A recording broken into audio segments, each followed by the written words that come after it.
Cabin க்ரூவும் operations department கொடுப்பாங்க. அவங்களாம் well trained refreshers as stipulated by manufacturer.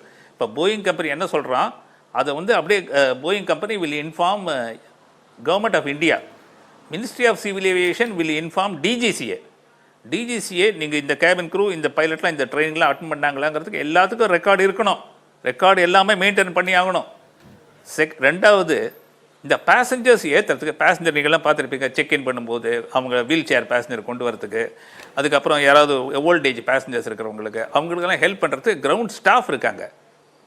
Ground staff இருக்கும்போது அவங்கெல்லாம் they will aircraft engineering clearance கொடுத்த உடனே அவங்க போய் பேசஞ்சர்ஸை போட் பண்ணுவாங்க. இந்த கேட்ரிங்னு ஒரு சாப்பாடு டிபார்ட்மெண்ட் இருக்குது, அவங்க வந்து கேட்ரிங் ஐட்டம்ஸ்லாம் தனியாக லோட் பண்ணுவாங்க. இந்த கிரவுண்ட் சப்போர்ட் டிபார்ட்மெண்ட்ஸே தே ஹேவ் த லோடர்ஸ், பேசஞ்சருடைய பேகேஜ், அவங்க நம்ம ஃப்ளைட்டில் ஏற்ற வேண்டிய கார்கோ, போஸ்ட் ஆஃபீஸ் மெயில்ஸு, இதெல்லாம் அவங்க there is a pattern of loading. அதுக்கெல்லாம் பண்ணி எல்லாருமே number of passengers also tally பண்ணுறதுக்கு நீங்கள் பார்த்துருப்பீங்க, ஏர்போர்ட் செக்யூரிட்டி இருக்காங்க, manage by CISF. They are all BCAS compliant, bureau of civil aviation security. அவங்களுடைய ஸ்டாண்டர்டை வந்து அவங்க மெயின்டைன் பண்ணால் தான் சிஐஎஸ்எஃபே அங்கே வேலை பண்ண முடியும். அவங்கெல்லாம் கிளியர் பண்ணி முடித்த உடனே, எல்லா பேசஞ்சர்ஸும் கிளியர் ஆன உடனே they just put on board, then the aircraft goes. இதுதான் ஒரு ஐ கேன் சே ஒரு நட்ஷெல், இதுதான் ஆக்டிவிட்டி. ஓகே சார், தொடர்ச்சியாக விமான போக்குவரத்து துறை, குறிப்பாக விமானம் மேலே இறங்கும்போது ஏறும்போது விமான கட்டுப்பாட்டு அறையில் எந்த மாதிரியான கம்யூனிகேஷன் இருக்கும் அப்படிங்கிற ஒரு முக்கியமான தகவல்களை தெரிவிச்சிருக்கிறீங்க. இணைப்பிலேயே நீங்கள் இருங்க. தொடர்ந்து நம்மிடம் பேசுவதற்காக போயிங் நிறுவனத்தினுடைய தொழில்நுட்ப நிபுணர் கார்த்திக் இணைந்திருக்கிறார். சார் வணக்கம். வணக்கம் சார். வணக்கம் கார்த்திக் சார். போயிங் விமானத்தில் வந்து கிட்டத்தட்ட 20 ஆண்டுகள் நான் பணி செஞ்சிருக்கேன். மற்ற விமான நிறுவனங்களில் போயிங் நிறுவனம் கிடையாது, அது சொல்லிக்கிறேன். கட்டாயம் சார். போயிங் ட்ரீம் லைனர் இந்த பேர் நவம்பர் மாதம் 2011 அறிமுகமாகுது. டோக்கியோவிலிருந்து ஹாங்காங்க்கு முதல் பயணம். போயிங் நிறுவனம் பாரம்பரியமாக நிறைய ஏர்கிராஃப்ட் தொழில்நுட்பத்தை வந்து ரிசர்ச் பண்ணுறாங்க, அதை உலகம் முழுவதும் சேல் பண்ணுறாங்க. ஆனால் அந்த ட்ரீம் லைனருக்குன்னு ஒரு பெரிய சிறப்புகள் இருக்குது. அவங்க நிறையா குறிப்பிட்டிருக்கிறாங்க. 50% இது பிளாஸ்டிக்கில் பண்ணியிருக்கோம், பெரிய அளவுக்கு ஸ்பேஸ் இருக்கும், ஜன்னல் ரொம்ப பெருசாக இருக்கும், செக்யூரிட்டி ரொம்ப பர்ஃபெக்டாக இருக்கும். இந்த மாதிரி இந்த ட்ரீம் லைனருக்கு அப்படின்னு அவங்க கொடுத்துருக்கிற பாயிண்ட்ஸ் வந்து நிறைய இருக்குது சார். ஸோ போயிங் 787 ட்ரீம் லைனரை பொறுத்தவரையும் நீங்கள் ஒரு தொழில்நுட்ப நிபுணராக மற்ற விமானத்தை ஒப்பிட்டு இதனுடைய பாதுகாப்பு எந்த அளவிற்கு உறுதிப்படுத்தப்பட்டதுன்னு சொல்லுங்கள் சார். சார், இந்த பாதுகாப்பு நீங்கள் வந்து 50% பிளாஸ்டிக்ன்ற வார்த்தையை எடுத்துருங்க. இது வந்து கார்பன் ஃபைபர், அதாவது வந்து விமானத்தோட எடையை குறைச்சாதான் அந்த விமான பொருளோட எரிபொருளோட பயன்பாடு குறையும். ஓகேங்களா? அதனால வந்து பிளாஸ்டிக்ன்ற வார்த்தையை தவிர்த்துருங்க. Carbon fibre it's made by carbon fibre with aluminium, light weight aluminium. Okay, it structure is called as skeleton like aluminium fibre, carbon fibre structure இந்த ஏர்கிராஃப்ட் ஃபுல்லாமே. ஓகேங்களா? அதனால தான் இது வந்து அதிக தூரம் பயணிக்குது. அதனால தான் அதிக எரிபொருள் எடுத்துட்டு போகுது. அது எரிபொருள் மிச்சமாகுது. அப்புறம் நிறைய கெப்பாசிட்டி ஆஃப் பேசஞ்சர், நிறைய கெப்பாசிட்டி ஆஃப் கார்கோஸை எடுத்துகிட்டு போகுது. ஓகேங்களா? இந்த விமானம் வந்து 99% சேஃபஸ்ட் விமானம். உலகத்திலேயே வந்து அதிக தரம் உயர்த்தப்பட்ட விமானங்கள்ல இது ஒன்று. இதோட காப்பி தான் வந்து ஏர்பஸ் A350 ரக விமானம். அது இப்போதான் ஏர் இந்தியாவுக்கு தான் வந்திருக்கு. அது நீங்கள் ஒரு எடுத்துக்காட்டாக எடுக்கணும்னா, ஒரு விமான நிறுவனம் வந்து இந்த விமானத்தை தேடி போய் வாங்குறாங்க. இதை வந்து இவ்வளவு நாளா வந்து இண்டிகோ விமானம் வந்து ஒரு 320 ஏர்பஸ் ஃபேமிலி மட்டும்தான் அவங்க வந்து யூஸ் பண்ணிட்டு இருந்தாங்க. அவங்க இந்த விமானத்தை போயிங் 787 வாங்குறாங்க அப்படின்னா, இந்த விமானத்தோட எரிபொருள் சேமித்தன்மையில எரிபொருளை எவ்வாறு சேமிக்கிறது, அதாவது ஃபியூல் எஃபிஷியன்சி, லாங் டூரேஷன்ல எவ்வளவு ஃபியூல் எடுக்குது, இதெல்லாம் அவன் வந்து பயங்கரமா யோசிச்சு தான் இந்த விமானத்தை அவன் கொண்டு வரான். அப்படின்னா இந்த விமானம் வந்து நிப்பான் ஏர்வைஸ் வந்து பயங்கரமா யூஸ் பண்றாங்க. அது உலகத்திலே அதிகமாக யூஸ் பண்றவங்க நிப்பான் ஏர்வைஸ். ஸோ இந்த மாதிரி எமிரேட்ஸ் இல்ல எத்திஹாட் இருக்கு. அதாவது ஐக்கிய அரபு எமிரேட்ஸ் யுஏஇயோட நேஷனல் கேரியர் எத்திஹாடுன்ற ஏர்வைஸ்ல இந்த விமானத்தோட சீரியஸ் 800, 900 எல்லாமே இருக்கு. ஸோ இந்த விமானம் வந்து அதிக சேஃபான விமானம்ன்றது வந்து எந்த மாற்று கருத்தும் இல்லை. ஏதோ ஒரு தவறான இதனால இந்த விபத்து நடந்திருக்கு. அது வந்து சீக்கிரமா கண்டறியப்படும். நம்ம விமானத்துறை அமைச்சரோ, நம்ம விமானத்துறை இந்திய விமானத்துறை இருக்கிற DGC, director general of civil aviation ஆணையம், அவங்க வந்து விரைந்து நடவடிக்கை எடுப்பாங்க. அவங்க நடவடிக்கைக்கான சாத்தியக்கூறு மிக எளிதாக உள்ளது.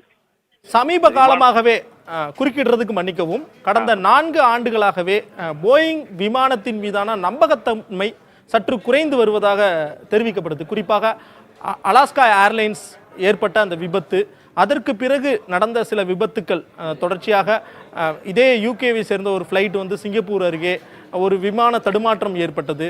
இது போன்ற தொடர்ச்சியான இந்த பாதுகாப்பு சந்தேகங்கள் போயிங் நிறுவனம் மீது எழுப்பப்பட்டு வருகிறது. அதை நம்மளால மறுக்க முடியுமா? சார், என்னோட கான்செப்ட் நான் சொல்றேன் sir. If no Boeing I am not going.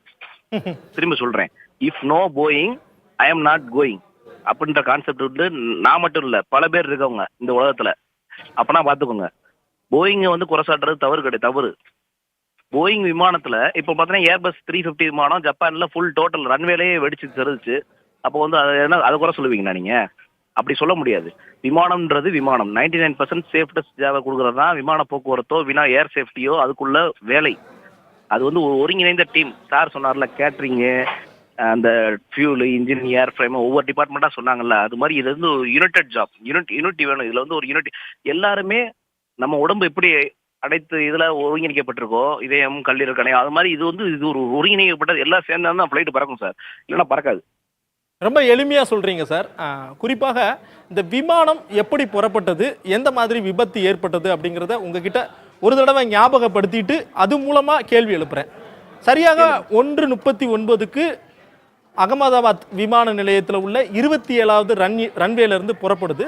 விமானம் புறப்பட்டு சரியாக 4 நிமிடங்களில் பக்கத்தில் இருக்கக்கூடிய மேவானி நகர் அப்படிங்கிற ஒரு பகுதிக்கு மேலே சரியாக 625 அடி உயரத்தில் விமானம் தன்னுடைய கட்டுப்பாட்டை இழந்து அங்கே இருக்கக்கூடிய கட்டிடங்கள் மீது மேலேருந்து கீழே விழுது.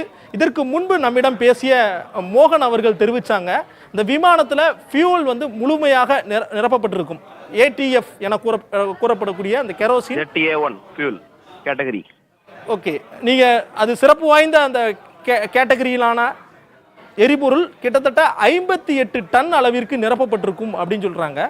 அந்த அளவிற்கு நிரப்பப்படக்கூடிய அந்த விமானம் ஒருவேளை மேலிருந்து கீழே விழுந்து விபத்து ஏற்பட்டால் அங்கே இருக்கக்கூடிய பயணிகள் யாருமே பிழைப்பதற்கு வாய்ப்பு மிக குறைவு எனவும் அவருடைய அனுபவத்திலிருந்து பகிர்ந்து கொண்டார். இந்த ஒட்டுமொத்த சம்பவத்தை பார்க்கும்போது எந்த இடத்துல தொழில்நுட்ப ரீதியாக பிரச்சனை ஏற்பட்டிருக்கும்? ஏன்னா உங்களுக்கு இதுக்கு முன் அனுபவம் இருக்கும். 99% பாதுகாப்பு உறுதிப்படுத்தப்பட்ட போயிங் விமானம் என குறிப்பிட்டிருக்கிறீங்க நீங்க. ஆமா, ஆக்சுவலாக பார்த்தீங்கன்னா இந்த விமானம் வந்து நம்ம வந்து கரெக்டாக சொல்ல முடியாது. நம்ம விமானத்துறை ஆணையம், இந்திய விமானத்துறை ஆணையம், மினிஸ்ட்ரி, இவங்க கீழே DGC, director general of civil aviation வந்து அதில் வந்து ஏர் சேஃப்டின்னு ஒரு ஆணையம் இருக்குது, தனிப்பிரிவே இருக்குது. அவங்க வந்து விசாரிச்சு இது சொன்னாதான், அது நம்ம சிவிஆரோ டிஎஃப்டிஆர் ரெண்டு ரேட்டிங்குமே நம்ம எடுத்தாதான் நமக்கு கிடைக்கும். அதை வச்சுதான் நம்ம வந்து எதுவுமே பேச முடியும், எதுவுமே சொல்ல முடியும். அந்த பேராமீட்டர்ஸ், எதனால ஏர்கிராஃப்ட் டிராப் டவுன் ஆச்சு, எதனால ஃபிளைட் கண்ட்ரோல் லாஸ் ஆச்சு, எதனால இன்ஜின் டிராப்பா, என்ன பண்ணாங்க அவங்க உள்ள வந்து நோஸ் டவுனா நோஸ் அப்பா, இந்த விஷயங்கள் எல்லாமே பைலட் என்ன பண்ணியிருக்காங்கன்றது எல்லாமே அங்கே தெரிஞ்சிடும். சரிங்களா? இதை வந்து அவங்க இன்வெஸ்டிகேஷன் பண்ணி சொல்லுவாங்க. இது நம்ம அந்த விமானத்தில் வேலையை அங்கனக்குள்ள நம்ம ஸ்பாட்ல இல்லை, அந்த ஃப்ளைட்டு ஆப்ரேட் பண்ணாங்களா அவங்களுக்கு மட்டும்தான் தெரியும். அவங்களே இப்போ இல்லாத கண்டிஷனில் வந்து அந்த சிவிஆர், காக்பிட் வாய்ஸ் ரெக்கார்ட், டிஎஃப்டிஆர், இந்த 2 மட்டும்தான் பதில் சொல்லும். அந்த பதிலுக்காக தான் எல்லாரும் வெயிட் பண்ணுறாங்க. அந்த பதில் கிடைக்கிறது ரொம்ப சுலபமான விஷயம். ஏன்னா ஏர்கிராஃப்டோட டெயில் பார்ட் வந்து தனியாக போயிடுச்சு. நான் சொல்லக்கூடிய இது உங்களுக்கு எப்படி தெரியும் தெரியல. டெயில் பார்ட்னா பின்புறம் உள்ள பகுதி தனியாக வந்துருச்சு. இந்த சிவிஆர் பிளாக் பாக்ஸ்ன்றாங்கல்ல, அது பிளாக் கலர் இருக்காது, அது வந்து சாஃப்ரான் கலர், காவி கலர் இருக்கும். அந்த சிவிஆர் டிஎஃப்டிஆர் வந்து காக்பீட்ல போய் நீங்கள் ஒரு பேப்பர் அப்படின்னீங்கன்னா கூட, பேப்பரை திருப்பி பேனா 2 தட்டு தட்டினீங்கன்னா கூட அது ரெக்கார்ட் ஆகும் காக்பீட்ல. அவர் என்னென்ன சுவிட்சை போடுறாரு, என்ன லைட்டை போடுறாரு, என்ன லைட் அமர்த்துறாரு, என்னென்ன கண்ட்ரோலில் மூவ் பண்ணாரு, அவர் மூவ் பண்ணுறதுக்கு பதில் டம்ப் பண்ணிட்டாரா, ஃபர்ஸ்ட் ஆஃபீஸர் பண்ணிட்டாரா, இவர் கேப்டன் பண்ணிட்டாரா, இது எல்லாமே அங்கே அவங்க 2 பேருக்குள்ள என்ன பண்ணப்பா நீ என்னப்பா வண்டி ஓட்டுற, இப்படி இந்த இது எல்லாமே அங்கே ரெக்கார்ட் ஆகும். அந்த பகுதி இப்போதைக்கு கடவுள் புண்ணியத்தில் வந்து சேஃபாக இருக்குது. ஸோ அந்த பகுதியை எடுத்து ஏர் சேஃப்டி, அதாவது விமான அந்த ஏர் சேஃப்டி நம்ம ஆனால் டிஜிசியோட ஒரு பிரிவு ஏர் சேஃப்டி இருக்கு. அவங்க அதை எடுத்து ஒரு ஒரு ஒரு டேட்டா கேபிள் மாதிரி ஒரு கேபிளை போட்டு அப்படி ரீட் பண்ணாங்கன்னா முடிஞ்சு போச்சு, எல்லா டீட்டெயிலும் நமக்கு கிடைச்சிடும். ஓகேங்களா, இதுதான் விஷயம். அதனால அது வர்றதுக்காண்டி நம்ம வெயிட் பண்ணணும். அவங்க ஒரு ரிப்போர்ட் கொடுப்பாங்க, இதுதான் ரீசன் சொல்லி. ஏன்னா many British people are involve, many foreign nationals are involve in this இந்த ஆக்சிடென்ட்ல. இதுக்கெல்லாம் பதில் சொல்லணும். இன்னொன்று போயிங் நிறுவனம் கேட்பாங்க, ஏர்பஸ் நிறுவனம் கேட்பாங்க, வேர்ல்டு லெவலில் ஐயாட்டா ஏர் சேஃப்டி அவங்களும் கேட்பாங்க. இதெல்லாம் ஒரு அனலைஸ் பண்ணி என்ன ரீசன் நடந்துச்சு, ஏன்னா ஃபர்ஸ்ட் இன்சிடென்ட் வந்து ஃபர்ஸ்ட் கிராஷ், அதற்கான இதை பண்ணுவாங்க. நம்பிக்கை உள்ளது, விரைவில் நடக்கும். நாளைக்கே உங்களுக்கு தகவல் தெரிஞ்சிடும். சார், போயிங் 787 பொறுத்தவரையும் நீங்க குறிப்பிட்டிருந்தீங்க, கருப்பு பெட்டி அப்படிங்கிறது எங்க எல்லாருக்கும் தெரிந்த ஒரு ஒரு ஒரு பாதுகாப்பு தொடர்பானது, எப்படி விமான விபத்து ஏற்பட்டிருக்கும் அப்படிங்கிறது தெரியும். வேறு என்ன போயிங் 787 விமானத்தை பொறுத்தவரையும் நம்ம விபத்து எப்படிலாம் நடந்திருக்கலாம் அப்படிங்கிறதுக்கான கருவிகள் பொருத்தப்பட்டிருக்கும்? சார், உங்களுக்கு வந்து வெதர் ரடார் வந்து ஃபங்க்ஷன்ஸ் பயங்கரமா இருக்கும் சார். இன் ஃப்ளைட்ல எத்தனை அடி போனாலும் உங்களுக்கு ஃப்ரண்ட்ல வந்து அதோட எஃபிஷியன்சி நல்லா இருக்கும். இன்ஜின் வந்து என்ன பேராமீட்டர்ஸ், இன்ஜின் என்ன கண்டிஷன்ல இருக்கு, இன்ஜின் மானிட்டரிங் ஒரு இருக்கு, அது வந்து கரெக்டாக உங்களுக்கு பதில் சொல்லும். ஓகேங்களா, இந்த மாதிரி லேட்டஸ்ட் நிறைய விஷயங்கள் இருக்கு. ஆனால் காக்பிட் ஃபைனலி இது எல்லாமே போறது எங்கன்னா டிவிஆரும் டிஎஃப்டிஆருக்கும் தான். டிவிஆர்னா காக்பாய்ஸ் ரிப்போர்டர், டிஎஃப்னா digital flight record, data record. நீங்க வந்து ஒரு சுவிட்சை போடுறீங்க அப்படின்னா அது டேட்டா ஆயிரும். ஒரு நம்பரை அமுக்குறீங்க அப்படின்னா அது டேட்டா ஆயிரும். நீங்க ஒன்று பேசுறீங்க அப்படின்னா வாய்ஸ் ஆயிரும். இதுதான் விஷயம். இது ரெண்டு தான் உங்களுக்கு வந்து காக்பீட்ல இருந்து அந்த சிக்னல் வந்து பின்னாடி வரைக்கும் போகுது. நீங்க ஒன்று பண்ண உடனே அது ஃபிராக்ஷன்ஸ் வந்து பின்னாடி போயிடும். ஸோ அப்படின்னும் போது உங்களோட ஃப்ளைட் கண்ட்ரோல்ஸ், மானிட்டர்ஸ், நீங்க என்ன செட் பண்றீங்க ஃப்ளைட்டுக்கு முன்னாடி, நீங்க என்ன பேராமீட்டர்ஸ், என்ன ஆல்டிடியூட் செட் பண்றீங்க, என்ன வெயிட், என்ன இந்த இடத்துல இந்த மேப் போடுறீங்க, இங்க இருந்து பாயிண்ட் இங்க போடுறீங்க, அங்க போறீங்க, எல்லாமே இங்க டர்ன் எடுக்கிறீங்க, இங்க ரைட் டர்ன் எடுக்கிறீங்க, இங்க த்ரஸ்ட் இவ்வளோ, அதாவது விமானம் டேக் ஆஃப் ஆகிறதுக்கான டெஸ்ட் மேலே போனோன்னே இவ்வளோ ஆல்டிடியூட் மெயின்டைன் பண்றீங்க. இது எல்லாமே உங்களுக்கு ஃபீட் பண்ணிடுவாங்க சார் ஃப்ளைட்ல. பைலட்டோட 10 நிமிஷம் முன்னாடி நீங்க நினைப்பீங்க பைலட் வந்தோடனே ஃப்ளைட் எடுத்துருவான்னு நினைப்பீங்க. அப்படி கிடையாது. பைலட் நீங்க 10 மணி ஃப்ளைட்டுனா அவர் வந்து 9 மணிக்கு உள்ள காக்பீட், 9:30 மணிக்கு உள்ள காக்பீட்ல இருப்பார். 9:30 மணிக்கு அவர் அதுக்கு முன்னாடி ஒரு 1 மணி நேரத்துக்கு முன்னாடி மெடிக்கல் செக்ல இருப்பாரு. அதுக்கப்புறம் அவங்க நிறைய டெஸ்ட் இருக்கு. அதுக்கப்புறம் அவங்க வந்து 9:30 மணிக்கு ஏறுவாங்க உள்ள. அவங்களோட வேலை வந்து ஃப்ளைட்டோட condition monitoring, data parameters, operation sites feed பண்றது, இது எல்லாமே அவங்களோட வேலை. அதுக்கப்புறம் தான் அவங்க இன்ஜினியர் கிளியரன்ஸ் கொடுப்பான். அதுக்கப்புறம் தான் ஃபியூல் ஏற்றுவாங்க. அதுக்கப்புறம் தான் ஆப்ரேஷன் சைட்லேருந்து இவ்வளோ ஃபியூல் ஏற்றுங்க வரும், சென்டர் ஆஃப் கிராவிட்டி இவ்வளோ வரும். இதில் ஏதாவது ஒரு தவறு, எந்த ஒரு தவறு நடந்தால், கார்கோ லோடிங்கில் தவறு நடந்தால் கூட வண்டி மேலே தூக்காமல் பின்னாடி டெய்லில் இருந்தால் பின்னாடி ஒன் சைடு நீங்கள் லோட் பண்ணால் கூட நீங்கள் இது வேணும். இது எல்லாமே ஏரோடைனமிக்ஸ் சம்மந்தப்பட்டது சார். அதனால எந்த ஒரு டிபார்ட்மெண்ட்டும் அசால்ட்டாக எதுவும் பண்ண மாட்டாங்க. லோடன் சார்ட் இருக்கு, லோடன் அந்த ட்ரிம் இருக்கு, இந்த மாதிரி நிறைய ஸ்டாஃப்ஸ் இதில் இன்வால்வ் ஆகாங்க. இதில் வந்து ஃபைனலி இந்த மாதிரி ஒரு விபத்து நடந்திருக்கு அப்படின்னா ரொம்ப வந்து நம்மளால ஏற்றுக்கொள்ள முடியாத இருக்கு, ஜீரணிக்க முடியாத இருக்கு, குழம்பி போயிருங்க. நம்மளே வந்து ஒரு குழம்பி போயிருக்கோம். ஏன்னா அந்த விமானத்துல வந்து நான் வந்து எனக்கு ரொம்ப பிடிச்ச விமானம். அதுல நிறைய நாள் வேலை பார்த்திருக்கேன். 2019 இருந்து 23 வரையும் அந்த விமானத்துல வேலை பார்த்திருக்கேன். எல்லாமே ஈஸி மெயின்டெனன்ஸ். அதை பராமரிக்கக்கூடிய விதம் கூட ரொம்ப எளிமையானது.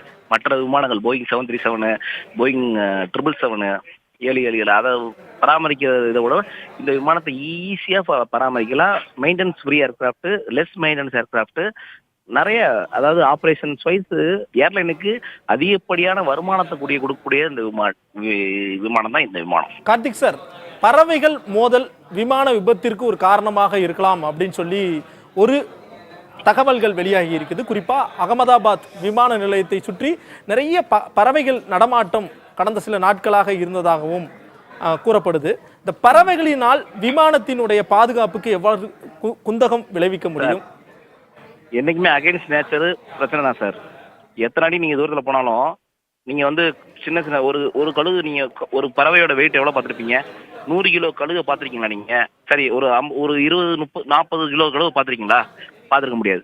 அவ்வளோ பெரிய பெரிய கழுகுகள் வந்து மேலே பறக்கும். அதெல்லாம் ஒரு இன்ஜின் அடித்தா இன்ஜின் பிளேடையே வந்து இது பண்ணிடும்.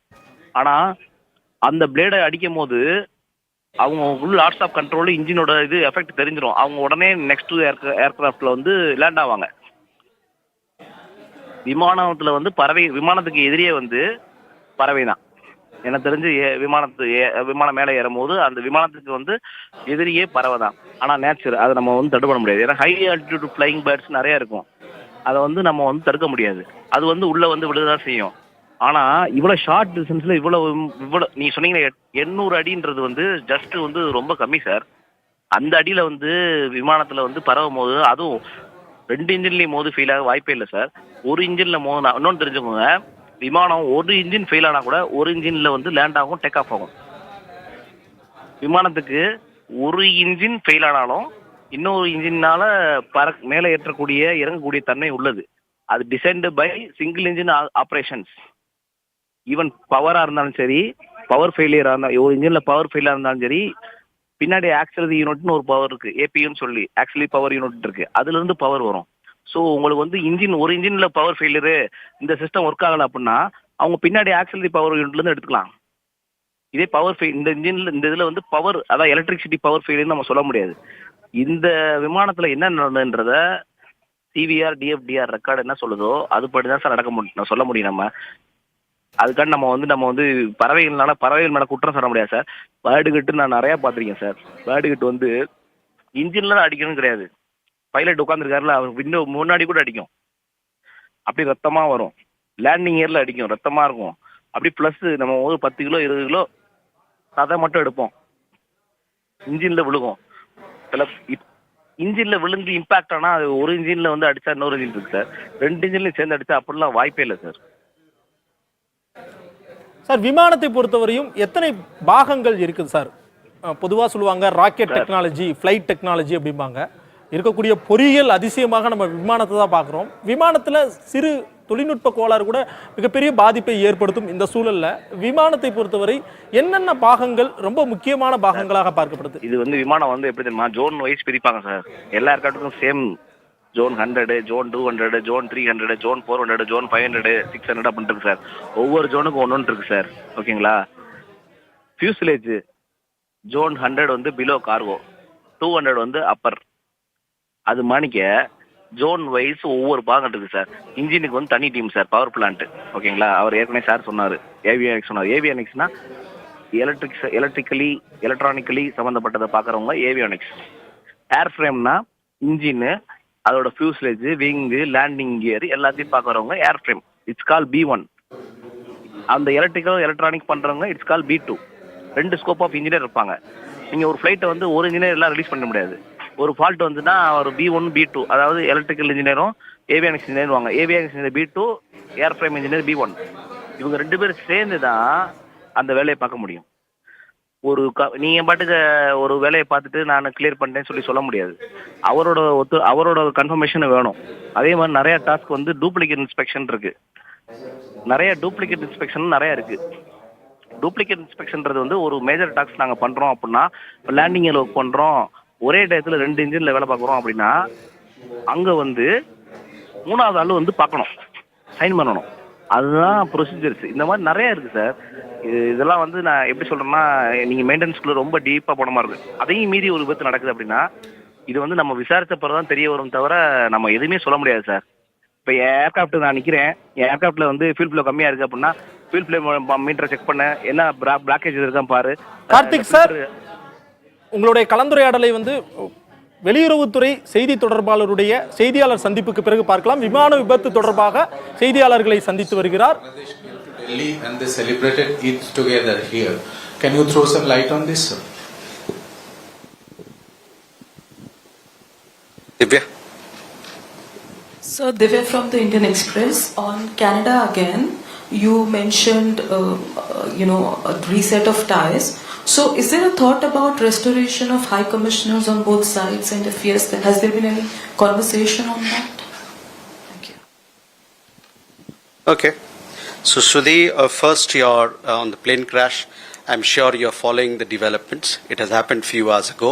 We have several agencies of Government of India who are working on the disaster, the tragic accident, and we'll have to wait for more details on this particular incident. Details of the visiting Chinese dignitary, we have a regular conversation with our Chinese counterpart. We have a visitor in town, and hopefully we'll give you a readout as to what sort of discussion we've had with him. Siddhant, see, when we have discussion with any country, issues that are of mutual... வெளியுறவுத்துறை செய்தி தொடர்பாளர் ரந்தீப் சுர்ஜேவாலின் செய்தியாளர் சந்திப்பை பார்த்தோம். இன்னும் பல தகவல்கள் கிடைக்கப்பெற இருப்பதாகவும் அது கிடைத்த பிறகு ஊடகங்களுக்கு முறையாக தகவல் தெரிவிக்கப்படும் என்றும் அவர் கூறியிருக்கிறார். இன்னும் தகவல்கள் முழுவதுமாக தெரிய வரவில்லை என்றும் அவர் சொல்லியிருக்கிறார். முன்னதாக அகமதாபாத் விமான நிலையத்திலிருந்து பிற்பகல் 1:38 மணிக்கு புறப்பட்ட போயிங் 787 ரக விமானம் புறப்பட்ட சில நிமிடங்களிலேயே விழுந்து விபத்துக்குள்ளானது. விழுந்து தீப்பிடித்தது. பிறகு கரும்புகையும் எழுந்தது. மீட்பு பணிகள் தொடர்ச்சியாக நடைபெற்று வருகின்றன. பேரிடர் மீட்பு படையினர், தீயணைப்பு படை வீரர்கள் மற்றும் பிஎஸ்எஃப் போன்ற பல்வேறு படை வீரர்களும் அங்கு மீட்பு பணிகளில் ஈடுபட்டிருந்தார்கள். தற்போது வரையில் 100க்கும் மேற்பட்டவர்கள் உயிரிழந்திருப்பதாகவும் 100க்கும் மேற்பட்ட உடல்கள் கருகிய நிலையில் மீட்கப்பட்டிருப்பதாகவும் முன்னதாக நமக்கு தகவல் தெரிவிக்கப்பட்டிருந்தது. மீட்பு பணிகள் தொடர்ந்து நடைபெற்று வருவதாகவும் விபத்துக்கான காரணம் சரிவர இன்னும் தெரியவில்லை என்றும் முன்னதாக வெளியுறவுத்துறையின் செய்தி தொடர்பாளர் கூறியதை நாம் பார்த்தோம். அது தொடர்பான முழுவதுமான தகவல்கள் விரைவில் வெளியிடப்படும் என்றும் நாம் எதிர்பார்க்கலாம். போயிங் 787 ரக விமானம் குறித்துதான் அனைவரும் பேசிக் கொண்டிருக்கிறார்கள். இதுவரையில் அந்த விமானம் போயிங் 787 ரக விமானம் விபத்துக்குள்ளானதே கிடையாது. இதுதான் முதல் முறை என்றும் கூறப்பட்டிருக்கிறது. எனில் என்ன தவறு நிகழ்ந்திருக்கும் என்ற கேள்வி எழுகிறது. இதற்கெல்லாம் பிளாக் பாக்ஸ் என்று சொல்லப்படக்கூடிய அந்த கருப்பு பெட்டியில் அவர்கள் பேசிய தகவல்கள் பதிவாகியிருக்கும். அதாவது புறப்பட்ட சில நிமிடங்களிலேயே குறை ஏற்பட்டவுடனே விமானி மேடே கால் செய்திருக்கிறார். ஏடிசிக்கு, அதாவது ஏர் டிராஃபிக் கண்ட்ரோலுக்கு, விமான நிலைய கட்டுப்பாட்டு அறைக்கு மேடே கால் கொடுத்திருக்கிறார். பொதுவாக மேடே கால் எப்போது கொடுக்கப்படும் என்றால், ஒரு விமானத்தில் ஏதேனும் ஒரு சிக்கல் இருக்கிறது, ஏதேனும் ஒரு பிரச்சனை ஏற்பட்டிருக்கிறது என்றால் மேடே கால் கொடுப்பார்கள். அது கொடுக்கப்பட்டிருக்கிறது. இருப்பினும் கூட அடுத்த சில நொடிகளிலேயே அந்த விமானம் விழுந்து விபத்துக்குள்ளாகி இருக்கிறது. இவ்வாறாக சென்று கொண்டிருக்க மறுபுறம் மீட்பு பணிகள் தொடர்ந்து நடைபெற்று வருகின்றன. காயமடைந்தவர்களுக்கு அருகே உள்ள மருத்துவமனைகளில் சிகிச்சை வழங்கப்பட்டு வருகிறது. ஒட்டுமொத்தமாக 242 பயணிகள் அந்த விமானத்தில் இருந்திருக்கிறார்கள் என்றும் தகவல் தெரிவிக்கப்பட்டிருக்கிறது. 169 இந்தியர்கள் விமானத்தில் இருந்திருக்கிறார்கள். 53 பிரிட்டன் நாட்டைச் சேர்ந்தவர்கள் இருந்திருக்கிறார்கள். 1 கனடா நாட்டைச் சேர்ந்தவர் இருந்திருக்கிறார். 6 போர்ச்சுகல் நாட்டைச் சேர்ந்தவர்கள் இருந்திருக்கிறார்கள். இவ்வாறாக இந்த விமானம் விழுந்து நொறுங்கி இருக்கும் நிலையில் அது தொடர்பான முழுமையான தகவல்கள் விரைவில் தெரியவரும் என்று எதிர்பார்க்கப்படுகிறது. தற்போது வரையில் 160க்கும் மேற்பட்ட உடல்கள் கருகிய நிலையில் மீட்கப்பட்டிருப்பதாகவும் தகவல் தெரிவிக்கப்பட்டிருக்கிறது. காயமடைந்து பலர் மருத்துவமனையில் சிகிச்சை பெற்று வருகிறார்கள். இதில் குறிப்பாக பார்க்க வேண்டிய விஷயம் விழுந்த இடம். பொதுவாக இதுபோல விமானத்தை இயக்கும் போது ஏதேனும் விமானத்தில் கோளாறு என்றால் அதற்கான சரியான பகுதியில் அவர்கள் தரையிறக்குவார்கள். உடனடியாக தரையிறக்கக்கூடிய ஒரு சூழல் ஏற்பட்டுவிட்டது என்றால் சரியான இடத்தை பார்த்து எந்த இடத்தில் குறைவான ஒரு பிரச்சனை ஏற்படுமோ, எந்த இடத்தில் குறைவான ஒரு பாதிப்பு ஏற்படுமோ அந்த இடத்தில் தரையிறக்குவார்கள். ஆனால் இந்த விமானம் கோளாறு ஏற்பட்டதன் காரணமாக குடியிருப்பு பகுதியில் இறங்கியிருக்கிறது. இதனால் குடியிருப்பு பகுதியிலும் உயிரிழப்பு ஏற்பட்டிருப்பதாகவும் அண்மை தகவல் தெரிவிக்கிறது.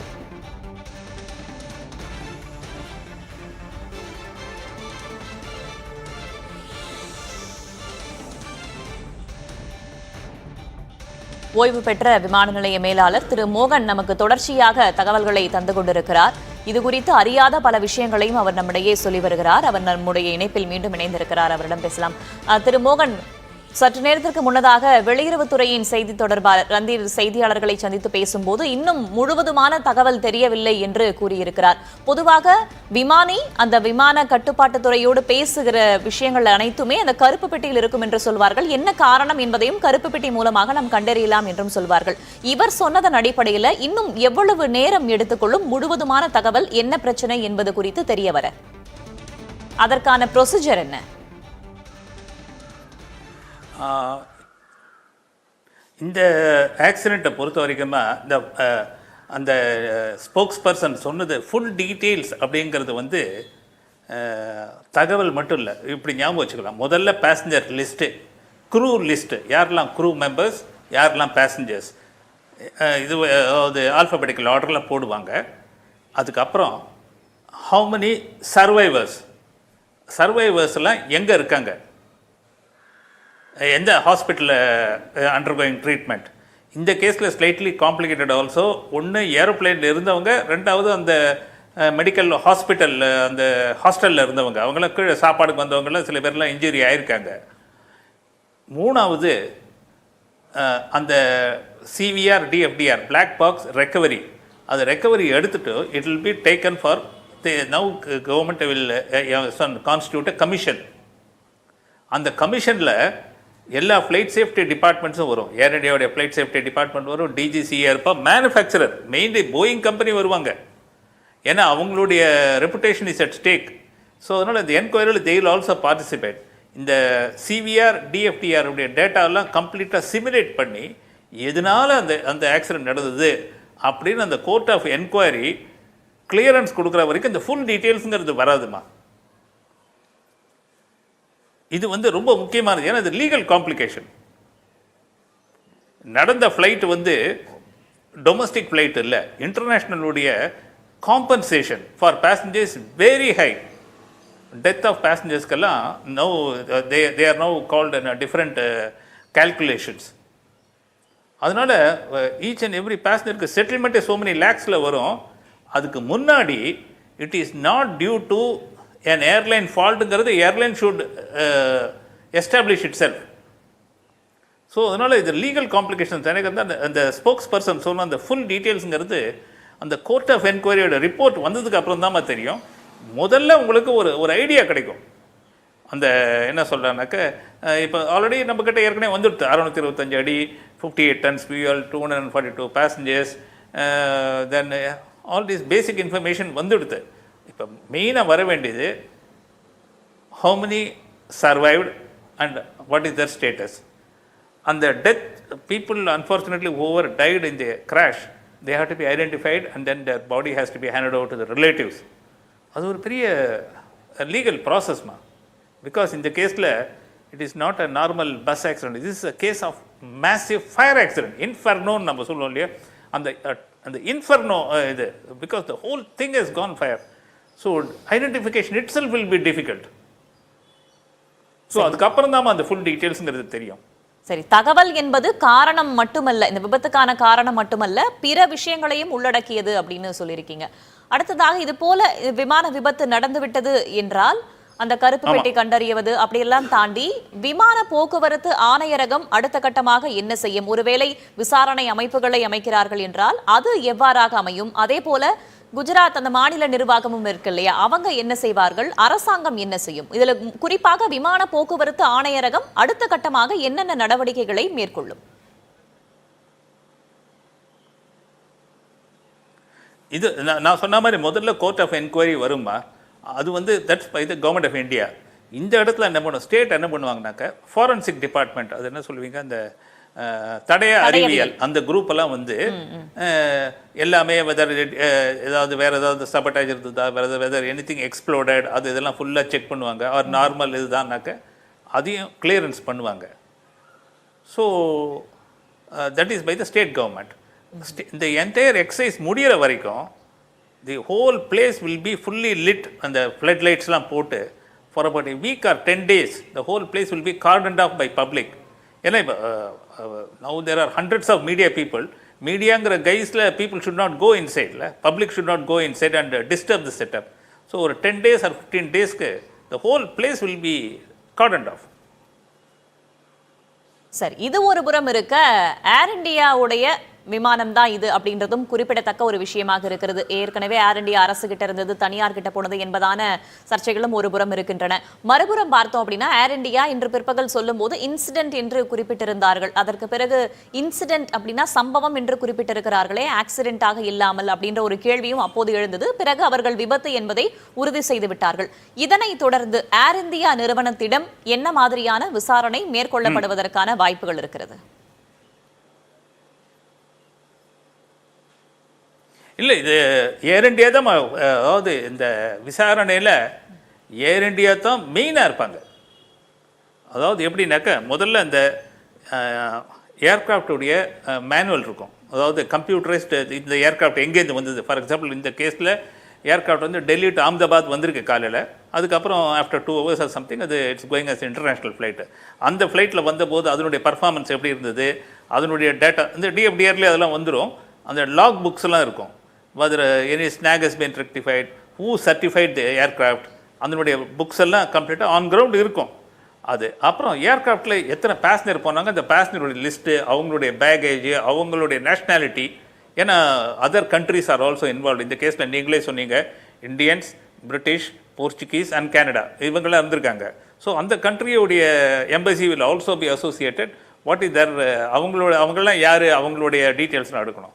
மூணாவது there something called the load and trim sheet. எத்தனை பேசஞ்சர் போனாங்க, எத்தனை கார்கோ ஏற்றினாங்க, whether the permitted weight has been exceed or not. Exceed ஆகவில்லை அப்படிங்கிறதுக்கு வந்து அந்த லோட் அண்ட் ட்ரிம் ஷீட்னு ஒன்று இருக்குது. இது எல்லாமே which has been documentally analyzed by DGCA. There is something called performance inspector of accidents. There are so many அவங்களுக்கு protocol இருக்குது. அது தவிர ஏர் இண்டியாவுடைய flight safety department will be associated. அதில் மெயினில் எப்படின்னாக்க ஃப்ளைட் ஆப்ரேஷன் டிபார்ட்மெண்ட்டில் அந்த கேப்டன் கடைசியாக ஃபார் எக்ஸாம்பிள் அவர் டெல்லி அகமதாபாத் லண்டன் அந்த ரூட்டிங்காக இருந்தோன்னா டெல்லியில் வந்தோடனே அவர் பிரெத்லைசர் அண்டர்கோ பண்ணாரா, அவர் வந்து both the pilots and cabin crew அவங்க எல்லாருமே அந்த ஆல்கஹால் டெஸ்ட் நெகட்டிவ் வந்ததா, அதுக்கப்புறம் வந்து ஏர்கிராஃப்டில் ஸ்னாக் இருந்ததா, whether the cabin crew as well as the pilots mandatory checks and trainings எல்லாம், அதாவது ரெஃப்ரெஷர்ஸ் போகணும். Every year they have to go for twice in year they have to go for performance refresher. இதெல்லாம் போயிருக்காங்களா, இது எல்லா document will be analysed and grilled till the details. அதான் நான் சொன்னேன், it is not an enquiry, it is going to be a court of enquiry. So there will be a judge and every issue will be analyzed. அதில் Boeing company also will be associated. ஏன்னா அவங்க வந்து இந்த ஏர்கிராஃப்டுடைய performance அவங்க monitor பண்ணிட்டு இருப்பாங்க. ஏன்னா every day வந்து ஏர்கிராஃப்ட் கோஸ் என்னென்ன நடக்குங்கிறது அவங்களுக்கும் they are also reportable. Round the world அவங்க மேனுஃபேக்சருங்கிறதுனால they also follow it up. சரி, நிறுவனம் அப்படின்றத தாண்டி ஏர் இந்தியா என்பதை தாண்டி வேறு யார் யாரெல்லாம் இந்த விசாரணைக்கு உட்படுத்தப்படுவார்கள், அந்த விசாரணை முறை எவ்வாறாக இருக்கும், அல்லது எவ்வளவு நாட்களுக்கு அந்த விசாரணை நடக்கும் சார்? இது வந்து for example Air India main அவங்க தான் தே ஆர் ஆன்சரபிள். செகண்ட் வந்து airport authority of India. Airport authority of இந்தியாவில் அவங்க கேட்குற அந்த last moments whether he was there அது இருக்கணும். மூணாவது ஃப்ளைட் சேஃப்டி டைரக்டரேட்னு இருக்குது டிஜிசிஏல, அவங்க they will be associated. Aircraft manufacturers, அப்புறம் இது இன்டர்நேஷ்னல் சிவில் ஏவியேஷன் ஆர்கனைசேஷன் அப்படின்னு இருக்குது, ICAO.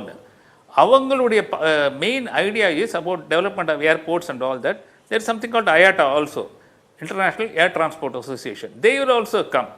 இன் தி சென்ஸ் அவங்க எல்லாருமே எதனால இது நடந்தது, இனிமேல் எப்படி இது நடக்காமல் இருக்கணும் அப்படிங்கிறது it's going to be a massive exercise. என்னை பொறுத்த வரைக்கும் it may take around 6 months for the final report to come. நாளைக்கு அந்த கமிஷன் ஆஃப் என்கொயரி போட்டுருவாங்க. ஓகே, கிட்டத்தட்ட 6 மாதங்கள் ஆகலாம் விசாரணை அமைச்சாலுமே கூட. Enquiry period is over, then வந்து the settlement issue will take place. கிட்டத்தட்ட 6 மாதங்கள் கழித்து தான் இந்த விசாரணை நிறைவடைவதற்கான வாய்ப்புகள் இருக்கு அப்படின்னு சொல்றீங்க. இதுக்கு முன்னாடி நீங்க சொல்றீங்க விமானியுடைய அந்த செக் மருத்துவ பரிசோதனைகள் பத்தி எல்லாம் சொல்லியிருந்தீங்க இல்லையா? ஒரு விமானி ஒரு விமானத்தை இயக்குவதற்கு முன்பு என்னென்ன பரிசோதனைகளை அவர் கண்டிப்பாக செய்தாக வேண்டியது இருக்கிறது, அதாவது கண்டிப்பாக செய்தாக வேண்டிய அப்படின்ற மருத்துவ பரிசோதனைகள் எத்தனை காலத்திற்கு ஒரு முறை அவருக்கு செய்யப்படும், அதற்கான ப்ரொசீஜர்ஸ்லாம் என்ன சார்? அம்மா நீங்கள் வந்து அதாவது ஒரு பைலட்னு எடுத்தாருன்னா, இப்போ வீட்டிலேருந்து அவர் கிளம்பி ஏர்போர்ட்டுக்கு வந்துட்டாருன்னா அவங்க ஆப்ரேஷன்ஸ் டிபார்ட்மெண்ட்ங்கிற இடத்துக்கு வருவாங்க. அந்த எல்லாருமே pilot, co pilot, cabin crew எல்லாருமே அந்த ஆப்ரேஷன் டிபார்ட்மெண்ட்டில் டாக்டர்ஸ் இருப்பாங்க. The doctors will ask them to blow. நம்ம போலீஸ்காரன்லாம் நம்ம பிரெத்லைசர் பார்க்குறான்ல, அதே almost identical but much more sensitive, அது பார்ப்பாங்க.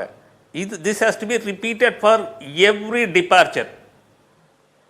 இப்போ அவங்க ஏர்கிராஃப்ட் விட்டு வெளியில் போயிட்டாங்கன்னா again they have to undergo fresh breathalyser. இந்த கேஸில் I think they come all the way from Delhi to Ahmedabad and on ground and then they are going Ahmedabad to London. இது வந்து எல்லாமே பண்ணணும். இதுக்கப்புறம் எல்லா கேபின் க்ரூ பைலட்ஸ் எல்லாமே every year they go for annual medical sex.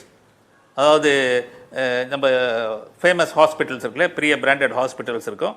அதை தவிர every alternate year there is something called I think AFMC, Armed Forces Medical Hospital, which is the private hospitals ஓட இன்ஃப்ளூயன்ஸ் எதுவும் வந்துடக்கூடாதுங்கிறதுனால strict medical influence is there in Bangalore and Delhi. அதெல்லாம் கூட வேறு air force parameters are applied for normally they do for vision test, cardiac problems or anything which affects the psyche of the pilot. அவருடைய ரிஃப்ளெக்ஸஸை இதை affect பண்ணுமா அப்படிங்கிறதெல்லாம். These are all very rigorous. நம்ம நார்மலாக ஒரு பேங்க் எம்ப்ளாய்க்கு இருக்க மாதிரி அவருக்கு சுகர் இருக்குது, அவருக்கு பிளட் ப்ரெஷர் இருக்குன்னு சொல்ல முடியாது. அந்த மாதிரி வந்து they will be grounded, they will lose their license. விமானி என்பதை தாண்டி ஒரு விமானம் புறப்பட்ட பிறகு விமானியோட தொடர்பில் இருக்கக்கூடிய அந்த விமான கட்டுப்பாட்டு அறை இருக்கு இல்லையா, அதுல எத்தனை பேர் விமானியோட தொடர்பு கொள்வார்கள்? ஏதேனும் சிக்கல் இருக்கும் பட்சத்துல விமான கட்டுப்பாட்டு அறையிலிருந்து எங்கெங்கெல்லாம் தகவல் தெரிவிக்கப்படும்? அடுத்தடுத்து என்ன ப்ரொசீஜர்ஸ் இருக்கும் sir? See, air traffic control will have a team of officers. அந்த சமயத்தில் கண்ட்ரோல் பிட்னு ஒன்று இருக்கும். அந்த கண்ட்ரோல் பிட்டில் யார் இருக்காங்கன்னு பார்க்கணும். அந்த சமயத்தில் அவர் என்ன பண்ணுவார்னா, ஐ மீன் ஐ ஆம் டெல்லிங் யூ லிட்டில் தியரிட்டிக்கலி, ஏன்னா I have seen it how it has to be done. இப்போ நார்மலாக ஒரு ஃப்ளைட் ஏறின உடனே some sort of hydraulic system or something like that, அந்த aircraft is returning to the பேனா. இப்போ ஃபார் எக்ஸாம்பிள் மெட்ராஸ் ஏர்போர்ட்டில் போயிட்டு அவங்க அப்படியே நேராக அந்த ஃபார் எக்ஸாம்பிள் இது ட்ரைடன்ட் எண்ட்லேருந்து போகிறாங்கனாக்கா போயிட்டு ஒரு இடத்துல டேக் ஆஃப் பண்ணிவிட்டு ஏதாவது problem இருக்குன்னாக்கா they will go to the cost, come through tidal park and then land via and then land இன் சென்னை. அதுக்கு முன்னாடி முதல்ல சொல்லிடுவாங்க எனக்கு ஹேவிங் ப்ராப்ளம்னு. அந்த மாதிரி இருந்ததுனாக்கா தே வில் கெட் ப்ரையாரிட்டி. முதல்ல ப்ரையாரிட்டியில் வந்து லேண்ட் பண்ணுவாங்க வந்து. ஸோ அது வந்து ஏடிசி முதலே சொல்லிடுவோம், இதை தயார் பண்ண அதை தயார் பண்ண. இந்த மாதிரி ஏர்க்ராஃப்ட் இன் டேஞ்சர் மே டே அப்படிங்கிறது வந்து சொல்லக்கூடாது. அதாவது இதுக்கு மேலே எனக்கு வாழ்க்கையில் எதுவுமே இல்லை, ஐ ஆம் அவுட் அப்படிங்கிறது தான் மே டே. அந்த மே டே சிச்சுவேஷன் வந்த உடனே தி ADC would have pressed the panic, we call it panic button. Panic button அடிச்ச உடனே the entire airport will go on siren, the entire local administration, police, your police control room will be directly in contact on wireless. Through that all medical hospitals and through that your national the பேரிடர் மேலாண்மை குழு. In fact, in the case I could see some army personnel in uniform, so I think they must have moved a battalion also in that. இப்போ Madras airport பக்கத்தில் வந்து இருக்கு officers training academy இருக்கு இல்லையா, அந்த மாதிரி they will intern people from there. நிச்சயமாக பல்வேறு தரப்பினரும் அந்த மீட்பு பணிகளில் ஈடுபட்டு வராங்க. தொடர்ந்து சொல்லுங்க.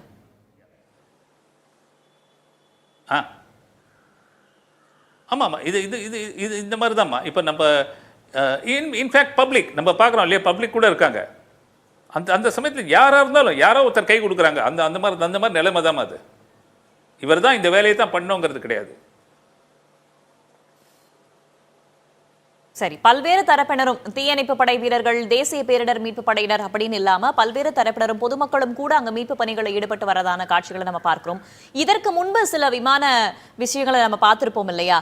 ஒரு டிஃபிகல்ட் சிச்சுவேஷன் வருது, ஒரு கடினமான சூழல் வருகிறது என்றால் அவர்கள் எங்க தரையிறங்கினா பாதிப்பு குறைவாக இருக்கும் என்பதை பார்த்து அவர்கள் தரையிறக்குவார்கள் அப்படின்றத முன்னதாக நம்ம செய்திகளில் பார்த்திருப்போம். சில நாட்களுக்கு, அதாவது ஓரிரு நாட்களுக்கு முன்னாடி கூட ஒரு ஹெலிகாப்டர் சாலையில தரையிறக்கினாங்க என்பதான செய்திகளை நம்ம பார்க்கிறோம். அவ்வாறாக இந்த ஃபிளைட் வந்து மேலே ஏறும்போது அவர் வேற எங்கேயாவது சேஃப் லேண்டிங் பண்ணலாமா அப்படின்றதையும் யோசிச்சிருப்பாரு இல்லையா? அதற்கான நேரம் கூட கொடுக்காம ஃபிளைட் லேண்ட் ஆயிருக்கு, அதாவது கிராஷ் ஆயிருக்கு அப்படின்னா என்ன பாதிப்பு ஏற்பட்டு இருக்க கூடும்னு கணிக்கிறீங்க சார்?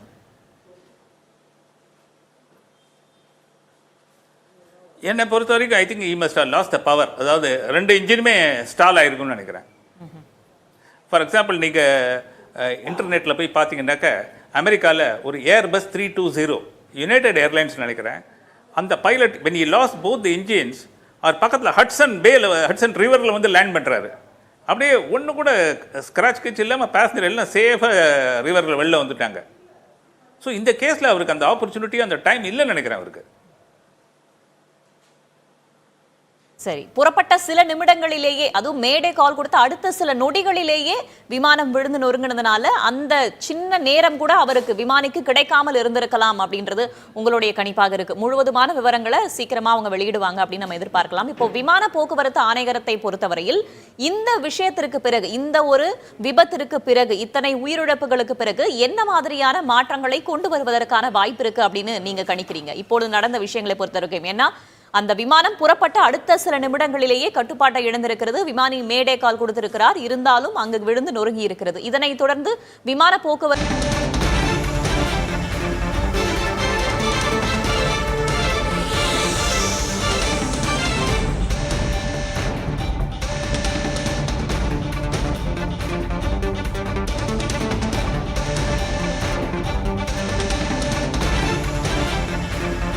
அகமதாபாத் விமான விபத்து தொடர்பான சிசிடிவி காட்சி வெளியாகி இருக்கிறது. அண்மை செய்தியாக பார்க்கிறோம். அந்த காட்சிகளையும் பார்க்கிறோம். பகல் 1:38 மணிக்கு ஓடுதளத்திலிருந்து புறப்பட்ட சில நொடிகளிலேயே அந்த விமான விபத்து தொடர்பான அந்த சிசிடிவி காட்சி வெளியாகி இருக்கிறது. அகமதாபாத் விமான நிலையத்திலிருந்து புறப்பட்ட சில வினாடிகளில் விமானம் கீழே விழுந்த காட்சி அந்த சிசிடிவியில் பதிவாகி இருக்கிறது. கீழே விழுந்து வெடித்து சிதறக்கூடிய அந்த காட்சிகளையும் பார்க்கிறோம். குஜராத் மாநிலம் அகமதாபாத் விமான நிலையம் அருகே ஏர் இந்தியா பயணிகள் விமானம் புறப்பட்ட சில நிமிடங்களிலேயே விழுந்து நொறுங்கியிருக்கிறது. அதனுடைய சிசிடிவி காட்சிகள் தற்போது வெளியாகி இருக்கிறது, பார்க்கிறோம்.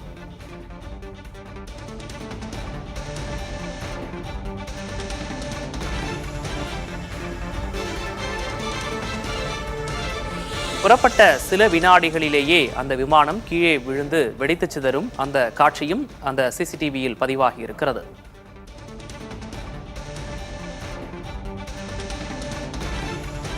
விபத்துக்கான காரணம் குறித்து ஒரு பக்கம் விசாரணை தீவிரமாக முடுக்கிவிடப்பட்டிருக்கக்கூடிய நிலையில் விமானம் ஓடுதளத்திலிருந்து புறப்பட்டு சென்ற சில வினாடிகளிலேயே அது கீழே விழுந்து நொறுங்கக்கூடிய அந்த காட்சியின் சிசிடிவி தற்போது வெளியாகி இருக்கிறது, பார்க்கிறோம்.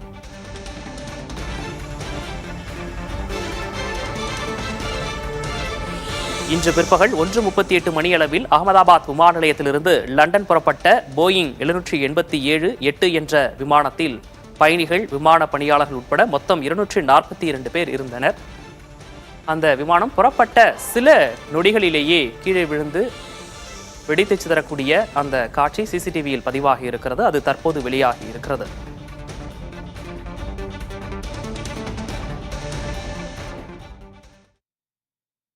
ஷேக் ஹசீனாவை கட்டுப்படுத்தி பாதிப்புகள் அப்படிங்கிறது இன்னும் அதிக அளவில் இருக்குது அப்படிங்கிறத புரிஞ்சுக்க முடியுது. இணைப்பில் வந்தமைக்கு நன்றி சார்.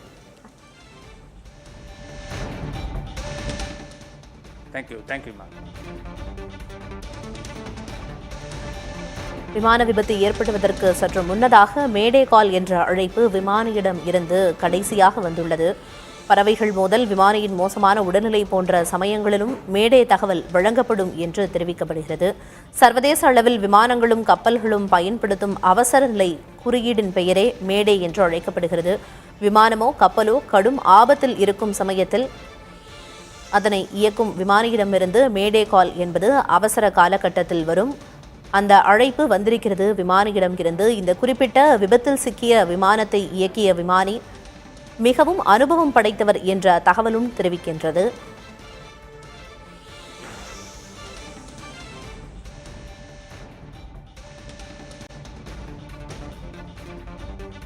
இந்த விமான விபத்து எப்படி நடந்தது என்பது தொடர்பான ஏஐ காட்சியை புதிய தலைமுறை விளங்குகிறது. அந்த காட்சிகளை தற்போது நாம் பார்க்கலாம்.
அகமதாபாத் விமான நிலையத்தில் விமான விபத்து நடந்த நிலையில் அந்த விபத்து எவ்வாறு நடந்தது என்பது தொடர்பான புதிய தலைமுறையின் AI வீடியோவை நாம் தற்போது பார்த்தோம். தற்போது விபத்து நடந்த இடத்தில் மீட்பு பணிகள் நடைபெற்று வருகின்றன. தற்போது வரை 130க்கும் மேற்பட்ட உடல்கள் மீட்கப்பட்டிருப்பதாக அங்கிருந்து வரும் தகவல்கள் தெரிவிக்கப்படும் நிலையில் அங்கு மேலும் பல உடல்களும் மீட்கப்படும் காட்சிகளை நாம் தற்போது திரையில் பார்த்து வருகிறோம்.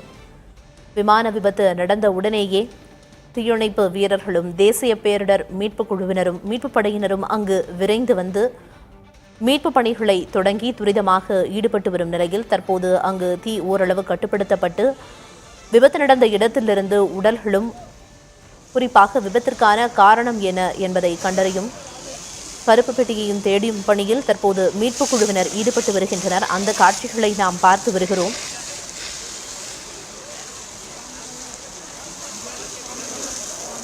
விமானம் விபத்தில் சிக்குவதற்கு முன்னதாக விமானியிடமிருந்து முக்கியமான மேடே கால் என்ற அழைப்பு வந்திருக்கிறது. தீ விபத்தோ தொழில்நுட்ப கோளாறோ ஏற்படும் போது கட்டுப்பாட்டு நிலையத்திற்கு இந்த மேடே கால் என்ற தகவல் கொடுக்கப்படும். பறவைகள் மோதல், விமானியின் மோசமான உடல்நிலை போன்ற இக்கட்டான சமயங்களிலும் மேடே தகவல் வழங்கப்படும் என்று சொல்லப்படுகிறது. அது போன்ற ஒரு தகவல் இந்த விபத்தில் சிக்கிய விமானியிடம் இருந்து பெறப்பட்டிருக்கிறது.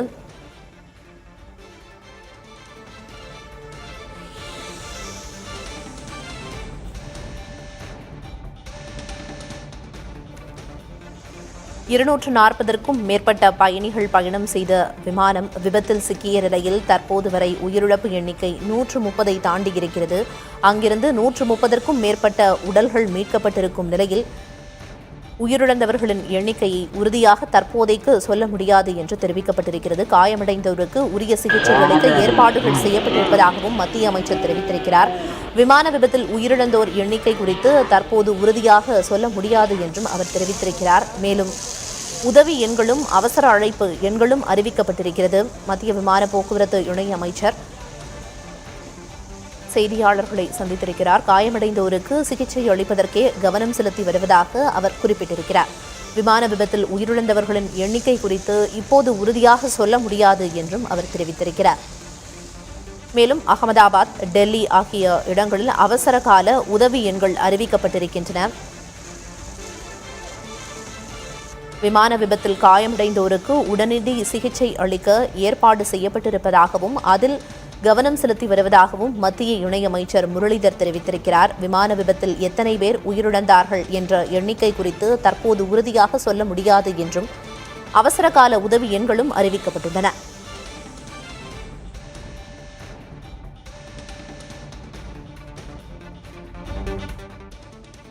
அகமதாபாத் விமான நிலையத்தில் எவ்வாறு இந்த விபத்து நடந்தது என்பதை தற்போது வரைகலை வாயிலாக புதிய தலைமுறை வழங்குகிறது. அதனை பார்க்கலாம்.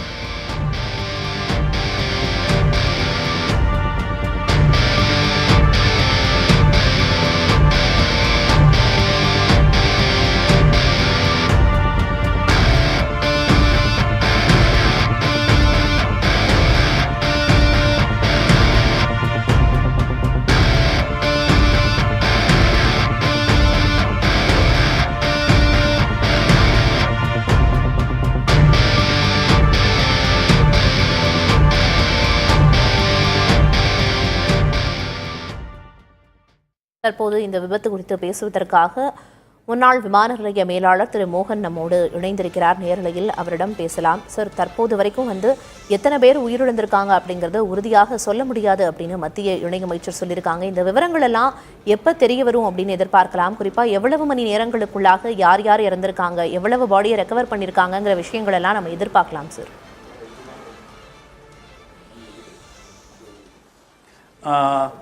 ஆக்சிடெண்ட் நடந்தபோது மணி 1:50, இப்போ டைம் 4:40 போகிறது. மினிமம் 6 மணிக்கு ஆகிடுமா? 6 மணிக்கு முன்னாடி அட்லீஸ்ட் 6 மணிக்கு எத்தனை பேர் கன்ஃபார்ம்டு டெட்ங்கிறத கன்ஃபார்ம் பண்ணிவிடுவாங்க. சில பேர் இன்ஜூர்டும் இருப்பாங்க. அதாவது கொஞ்சம் பேர்ன்ஸ் இருந்து இன்ஜுரி இருந்து ஹாஸ்பிட்டலில் அட்மிஷன் இருந்திருக்கும். இந்த கேஸில் இன்னொரு பெக்யூலியர் இது என்னன்னாக்கா, ஃப்ளைட்டில் இருந்து இறந்தவங்களோட ஆன் கிரவுண்டு இருந்தவங்களும் இன்வால்வ் இருக்காங்க அந்த டாக்டர்ஸ் ஹாஸ்பிட்டலில். ஸோ அதையும் நம்ம கவனிக்க வேண்டியிருக்கு. இதெல்லாம் லீகல் டாக்குமெண்ட்ஸ்மா. அதனால் unless everything is confirmed and firmed up, இந்த கெஸ்ட் நம்பர்ஸே கொடுக்க மாட்டாங்கம்மா. அதாவது இப்போ அப்கண்ட்ரி சேனல்லாம் போட்டாங்க 134 பேர் 4/20க்கு 134 பாடிஸ் ரெக்கவர் ஆயிருக்குன்னு. அது வந்து அவங்க அந்த அந்த ஆக்சிடென்ட் சைட்லேருந்து பார்த்துட்டு ஆம்புலன்ஸில் எத்தனை பேருக்கு வந்து ஃபிசிக்கலாக கூட்டி சொல்லியிருப்பாங்க. அதெல்லாம் அஃபிஷியல் வெர்ஷனாக எடுத்துக்கவே முடியாதுமா. நிச்சயமா உறுதிப்படுத்தாம எந்த எண்ணிக்கையையும் வந்து அதிகாரப்பூர்வமா உடனடியாக அவசர கதியில் தெரிவிக்க முடியாது அப்படிங்கிறத வந்து புரிஞ்சுக்க முடியுது. அங்க களச்சூழல் எப்படி இருக்கும், ப்ரெஷர் எந்த அளவுக்கு இருக்கும் அதிகாரிகளுக்கு அப்படிங்கிறதையும் புரிஞ்சுக்க முடியுது சார். குறிப்பா வந்து இது குடியிருப்பு பகுதிகளில் வந்து இது போன்ற விமான விபத்து அப்படிங்கிறது ஏற்பட்டிருக்கு. நீங்க பணியில் இருந்த காலகட்டங்களில் இது போன்ற ஒரு கோர விபத்து விமான நிலையத்துக்கு அருகிலேயோ அல்லது விமான விபத்தோ வந்து பார்த்துருக்கீங்களா? அதோட ஒப்பிட்டு வந்து இதை பேசி நினைவு கூற முடியுமா?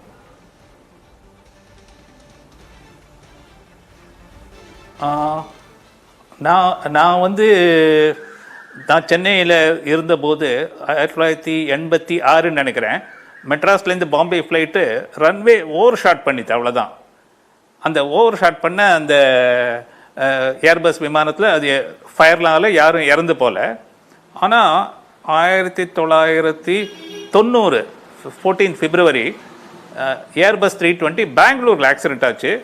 அது அந்த ஆக்சிடென்ட் நடந்து ஒரு 2 மணி நேரத்துக்குள்ளே நான் அந்த இடத்துல மெட்ராஸ்லேருந்து போய் அந்த இடத்துல அந்த குரூப்புக்கு நாங்கள் ஹெல்ப் பண்ணோம் அந்த சமயத்தில். சார், உங்கள் காலகட்டத்தில் நீங்கள் பணியில் இருந்தபோது ரெஸ்கியூ ஆப்ரேஷன்ஸ் எவ்வாறு மேற்கொள்ளப்பட்டது அப்படின்னு குறிப்பிட்டீங்க. இப்போ விபத்து நடந்து கிட்டத்தட்ட 2 மணி நேரத்தை தாண்டி போயிட்டு இருக்கு. 6 மணிக்குள்ளாக விவரங்கள் தெரிய வரும் அப்படின்னு சொன்னீங்க. ஆனால் வந்து அங்கே விபத்து நடந்த இடத்தை பார்த்தோம் அப்படின்னா ரொம்பவே கோரமாக காட்சியளிக்கிறத வந்து பார்க்க முடியுது. கிட்டத்தட்ட 6 மணிக்கு மேலே லைட்ஸும் போய் இருட்ட ஆரம்பிச்சிரும். அப்படிங்கும்போது இன்னும் வந்து இந்த மீட்பு பணி எவ்வளவு சவாலானதாக இருக்கும் சார் மீட்பு படையினருக்கு?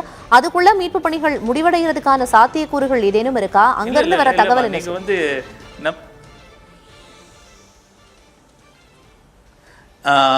ஒன்று ஞாபகம் வச்சுக்கோங்க, இந்த மாதிரி சிச்சுவேஷன் வந்த உடனே the entire machinery, entire government, பக்கத்தில் இருக்கிற அந்த டாக்டர்ஸ் ஹாஸ்டல் கூட அடிபட்டிருக்கு, நம்ம அது ஃபயர் ஆகிருக்கு, அது மேலே விழுந்ததுனால.